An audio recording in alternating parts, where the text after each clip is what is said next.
देश में swine flu की वजह से 650 से ज्यादा लोगों की मौत हो चुकी है।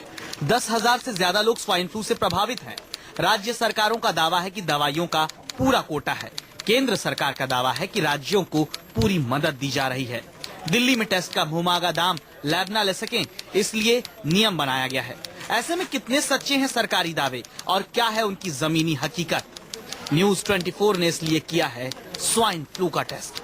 हमारा मकसद स्वाइन फ्लू को लेकर कोई डर फैलाना नहीं, लोगों को जागरूक करना और सरकार को जमीनी सच्चाई की जानकारी पहुंचाना है। तो यह है हमारी आज की टॉप स्टोरी, स्वाइन फ्लू। जिस बीमारी के लक्षण बहुत सामान्य फ्लू की तरह होते हैं, उस बीमारी पर जब तक सरकारों की नींद टूटती, देश में 670 लोगों की जान चली गई है। लेकिन क्या अब स्वाइन फ्लू से निपटने के लिए पूरी तैयारी हो गई है? इसी का टेस्ट आज न्यूज 24 ने किया है। देश में सबसे ज्यादा मौतें स्वाइन फ्लू की वजह से राजस्थान में हुई हैं। जहां सरकार के दावों पर यकीन करें तो आज की तारीख में कहीं भी स्वाइन फ्लू से निपटने के लिए न दवाओं की कमी है और न ही किसी दूसरे स्वास्थ्य इंतजाम की। लेकिन क्या ये सच है? ये रिपोर्ट देखिए, हकीकत आपको हैरान कर देगी।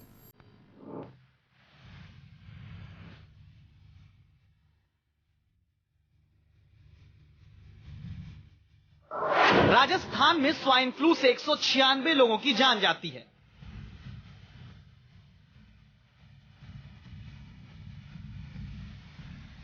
राजस्थान में 3,638 लोग स्वाइन फ्लू के मरीज हो जाते हैं।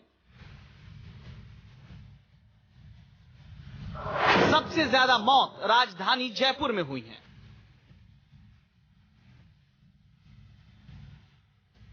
ये हैं डॉक्टर BR मीणा, राजस्थान के चिकित्सा निदेशक।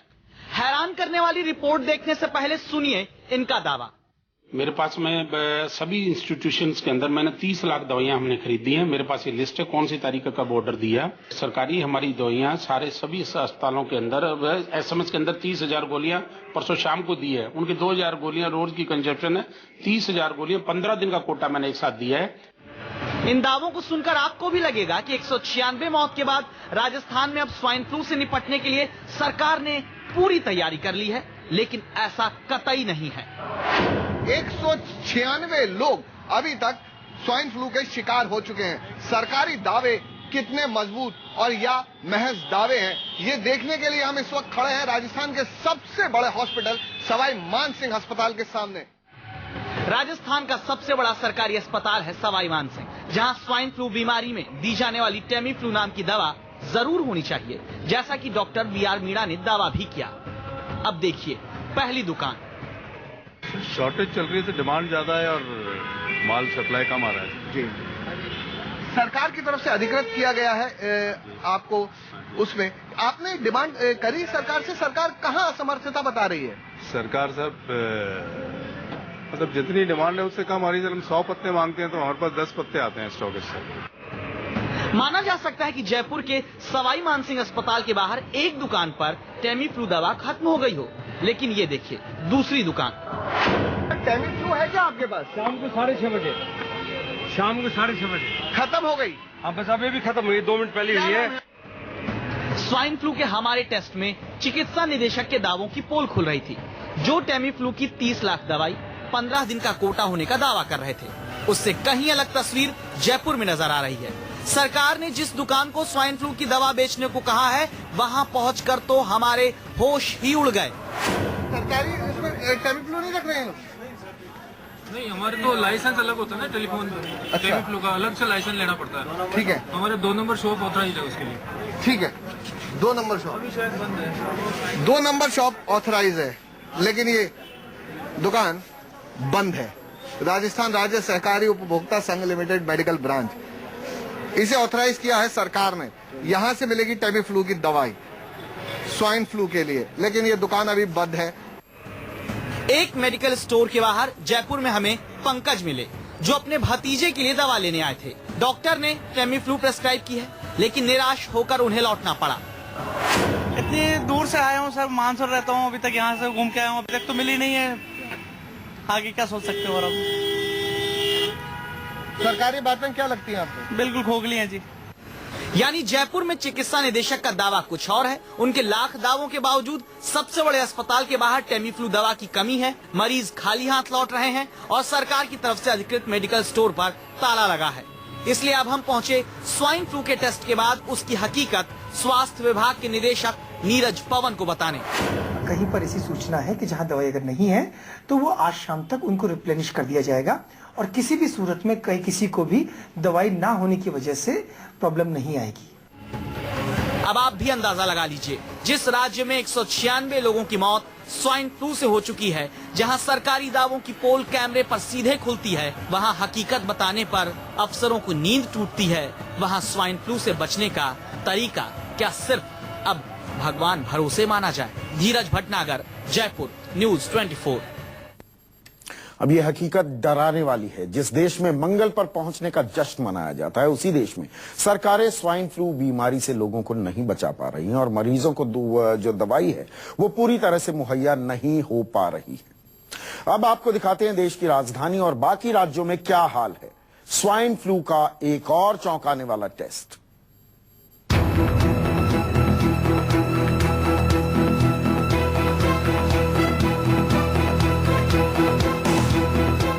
हर दिन देश में 10 से ज्यादा लोगों की सांसें स्वाइन फ्लू की वजह से उखड़ रही हैं। 50 दिन के भीतर देश में 670 लोगों की मौत हुई। जम्मू में आज एसपी एडमिनिस्ट्रेशन सुनील गुप्ता ने स्वाइन फ्लू की वजह से दम तोड़ दिया। उत्तर प्रदेश में शाहजहांपुर की डीएम को स्वाइन फ्लू हो गया। गुजरात विश्वविद्यालय के वीसी और डीन को स्वाइन फ्लू हो गया। देश में 10,000 से ज्यादा स्वाइन फ्लू से लोग पीड़ित हो गए। इतना सब कुछ हो गया, अब तो सरकारों की नींद भी खुल जानी चाहिए। लेकिन क्या सच में ऐसा हुआ? सबसे पहले दिल्ली चलिए, देश की राजधानी, जहां देश के स्वास्थ्य मंत्री, दिल्ली के स्वास्थ्य मंत्री, देशवासियों की सुरक्षा का जिम्मा उठाने वाले सबसे बड़े अफसर रहते हैं। वहां का सच देख लीजिए। पहली तस्वीर, एलएनजेपी अस्पताल के ठीक सामने ये आप दवाइयों की दुकान देख रहे हैं जो ऑथराइज्ड है टेमीफ्लू जैसी मेडिसिन रखने के लिए। चलिए इनसे पूछते हैं, सर आपके पास टेमीफ्लू है? No, we don't have right now. कब तक आएगी?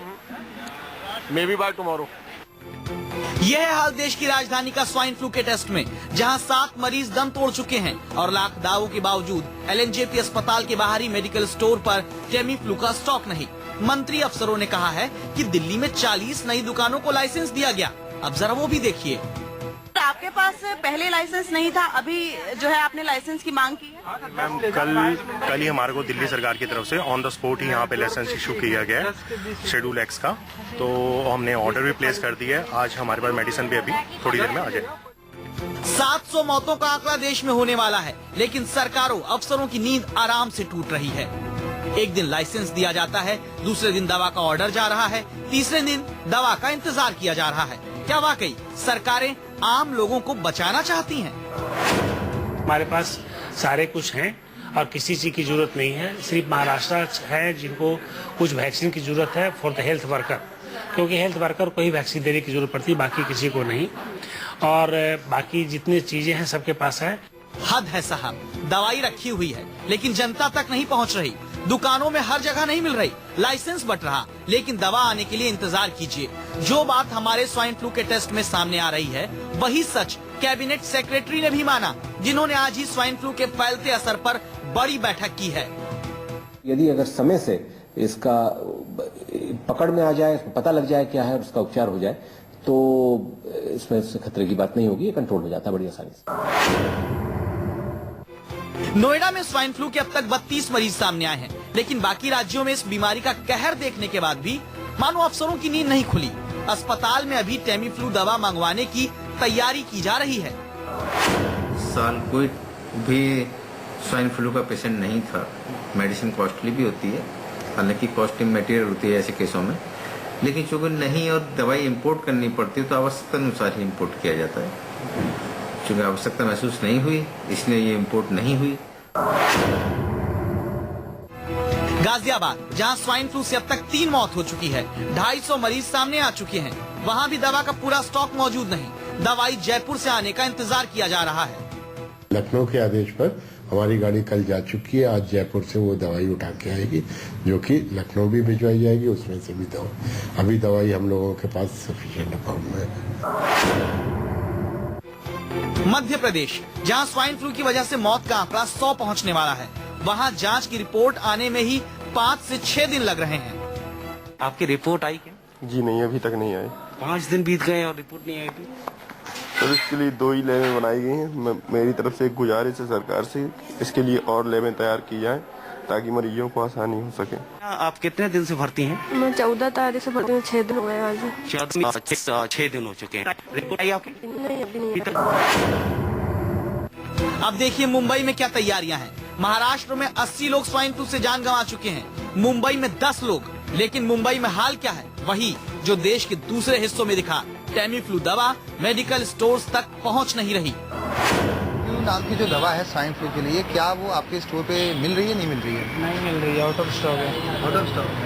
उसकी वजह क्या है? मतलब आ नहीं पा रहा है माल या क्या? इसके बाद से शॉर्टेज है माल इसका और बराबर से सप्लाई नहीं हो रहा है। अमृतसर में तो हद ही हो गई, जहां टेमीफ्लू दवा की खेप इसलिए नहीं पहुंच पाई क्योंकि वो चेन्नई से आनी है। जब आधा देश स्वाइन फ्लू के खतरे की जद में है, तब सरकारों और बड़े बड़े अफसरों के दावों पर हुआ ये पर्दाफाश सवाल उठाता है कि इन मौतों का जिम्मेदार कौन है? सिर्फ H1N1 नाम का वायरस, या फिर जिम्मेदार सोती सरकारों की खोखली नीतियां भी हैं? अब इतनी मौतों के बाद भी अगर सरकारें लापरवाही बरत रही हैं तो इसके पीछे कोई वजह तो होगी। एक वजह जो हमें नजर आई वो बहुत हैरान करने वाली है। सरकारी नीतियां बनाने, उन्हें लागू करने की जिम्मेदारी संभालने वालों को यह भी नहीं पता कि स्वाइन फ्लू किस बला का नाम है, ये बीमारी होती कैसे है। ऐसा मैं इसलिए कह रहा हूं क्योंकि पश्चिम बंगाल की मुख्यमंत्री ममता बनर्जी ने आज कहा कि स्वाइन फ्लू मच्छरों के काटने से होता है, और मुंबई की मेयर स्नेहर आम्बेडकर कह रही हैं कि स्वाइन फ्लू फेफड़ों और दिल की बीमारी है। सुनिए। स्वाइन फ्लू আমরা সব অ্যাকশন নিচ্ছি। स्वाइन फ्लू আমরা আমাদের গভর্নমেন্ট থেকে আইসোলেটেড বেডও আমরা রেডি করে রেখেছি। অ্যাকশন হচ্ছে, আপনারা জানেন তো আজকাল মুক্ত পৃথিবী, সব মানুষই এখান থেকে ওখান থেকে সেখানে যাতায়াত করে। এগুলো অনেক সময় মশার কামড়ে হয়, নানা রকম তার ডে আছে।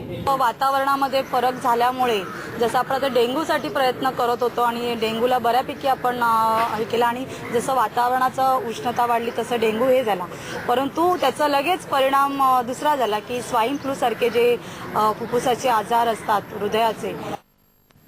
ये हमारी व्यवस्था है, ये हमारे कर्ता धर्ता है, इससे आगे कुछ कहने की मेरे ख्याल से आज जरूरत नहीं है। और अब खबर बिहार के ग्रेट पॉलिटिकल ड्रामे की, जहां एक्शन है, इमोशन है और ड्रामा भी है। कल मुख्यमंत्री जीतन राम मांझी की अग्नि परीक्षा है। बीजेपी ने मांझी के समर्थन का फैसला करके कल होने वाले मुकाबले को और दिलचस्प बना दिया है, और बीजेपी और जेडीयू दोनों ने अपने विधायकों को व्हिप जारी कर दी है। तो आप मंत्री बनने के लिए अगर जाना चाहते हैं तो जीतन मांझी के पास भी मंत्री का बहुत सा पद है, आइए हम मंत्री बना देंगे।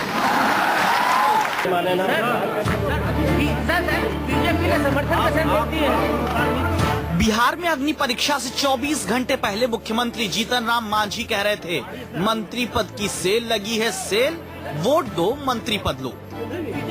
तो आप मंत्री बनने के लिए अगर जाना चाहते हैं तो जीतन मांझी के पास भी मंत्री का बहुत सा पद है, आइए हम मंत्री बना देंगे। इस वक्त बिहार का मुकाबला विश्व कप में भारत पाकिस्तान के मैच की तरह दिलचस्प हो गया है, क्योंकि कल मांझी को समर्थन करने का फैसला बीजेपी ने कर लिया, अपने विधायकों को व्हिप भी जारी कर दिया। सर्वसम्मति से आम राय आई थी कि भारतीय जनता पार्टी को विश्वास मत के दौरान महादलित के नेता श्री जीतन राम मांझी जी के विश्वास मत का समर्थन करना चाहिए। मांझी और नीतीश की लड़ाई में बहुमत का गणित किसके पास है, ये कल तय होगा। लेकिन उस गणित में गुड़ा भाग की लड़ाई आज खूब हुई। पप्पू यादव दिलचस्प प्लेयर बनकर बीच मैदान में उतरे, जिन्होंने दावा कर दिया कि आरजेडी के साथ और कांग्रेस के 2 विधायक उनके साथ हैं। मांझी के लिए बैटिंग करते पप्पू यादव को जेडीयू विधायक सैफुद्दीन ने कैच आउट करने की कोशिश की। ऑडियो क्लिप जारी की इस दावे के साथ कि मांझी के समर्थन में वोट देने के बदले पप्पू 1 करोड़ और मंत्री पद का ऑफर कर रहे हैं। कारण आपको सबसे ऊंचा पद मिलेगा। क्या पद? ऊंचा पद में उधर से बोलिए ना। ऊंचा पद में क्या पद मिलेगा? क्या चाहते हैं? नहीं नहीं, हम तो कुछ नहीं चाहते हैं। अगर भगवान हमको दे दे, अल्लाह दे दे, तो कौन नहीं चाहता है सबको अल्लाह दे दे, भगवान दे दे। हो गया, आप विभाग बता दीजिए जी, कौन सा लेना है, और आइए चलिए सामने सामने बैठ के बात करें। ठीक, किससे बात करना होगा? जो सर्वे करना होगा वही ना, रात का जो रात चलाएंगे वही ना। हाँ, तो सीएम क्या करना होगा? सामने सामने वही होंगे ना। हाँ सही बात है। जो उसके अलावा हम तो किसी को नहीं मानते, व्यक्ति को करना, करना तो उसी को होगा। सही बात है। इस बीच कोर्ट से मांझी को आज झटका लग गया। लोगों को वोटिंग में हिस्सा लेने पर रोक लग गई जो जेडीयू के बागी हैं। ऐसे हालात में अब देखिए कल बिहार में सत्ता का अंक गणित क्या है। मौजूदा तस्वीर में 233 विधायक के सदन में मैजिक नंबर है 117। तो नीतीश के पक्ष में जेडीयू के 99, आरजेडी के 24, कांग्रेस के 5, सीपीएम का 1, निर्दलीय 1, कुल 130 विधायक हैं, जो आंकड़ा बहुमत से 13 ज्यादा है। अब देखिए मांझी के कुनबे का हाल क्या है। जेडीयू के 12, बीजेपी के 87, निर्दलीय 4, कुल 103, मतलब बहुमत से 14 कम। मांझी तब भी दावा कर रहे हैं कि कल चमत्कार को नमस्कार होगा। अरे हम ही करेंगे, ये कंफर्म हम ही करेंगे। आप जब बिहार की सत्ता का महाभारत टीवी पर बैठकर देख रहे हैं, तब नीतीश और मांझी अपना अपना कुनबा संभाले हुए भोज की राजनीति कर रहे हैं। सबको इंतजार अब कल का है, जहां मांझी बनाम नीतीश के पॉलिटिकल मैच में हार जीत का फाइनल होने से पहले बहुत सारा एक्शन, ड्रामा और इमोशन होना तय है। अमिताभ ओझा के साथ सौरभ कुमार, पटना, न्यूज 24। ये भारतीय राजनीति की कड़वी हकीकत आप देख रहे हैं। साम दाम दंड भेद तमाम हथकंडे इस्तेमाल किए जा रहे हैं सत्ता पर काबिज होने के लिए। उधर एक बड़ी खबर आ रही है पेट्रोलियम मंत्रालय से, जहां धर्मेंद्र प्रधान के मंत्रालय से, वो पेट्रोलियम मंत्री हैं, गोपनीय दस्तावेज लीक होने की खबर, बड़ी खबर आ जाई। और दस्तावेज लीक करने के आरोप में 5 लोगों को दिल्ली पुलिस ने गिरफ्तार किया है। कहा जा रहा है कि तेल की बड़ी कंपनियों के कर्मचारियों से भी पूछताछ हो रही है। दिल्ली पुलिस ने कहा है कि जल्द कुछ और लोग पकड़े जा सकते हैं, जबकि धर्मेंद्र प्रधान ने कहा कि वो कठोर कार्रवाई करेंगे।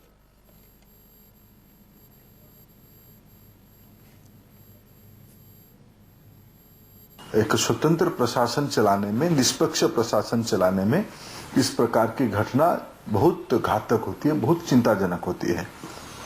इसीलिए जो अनुसंधानकारी संस्थाएं, जो एजेंसीज हैं, वो अपना काम कर रही है। सारा विषय सामने आएगा, खुलासा होगी और law will take its own course. कानून अपना काम करेगा।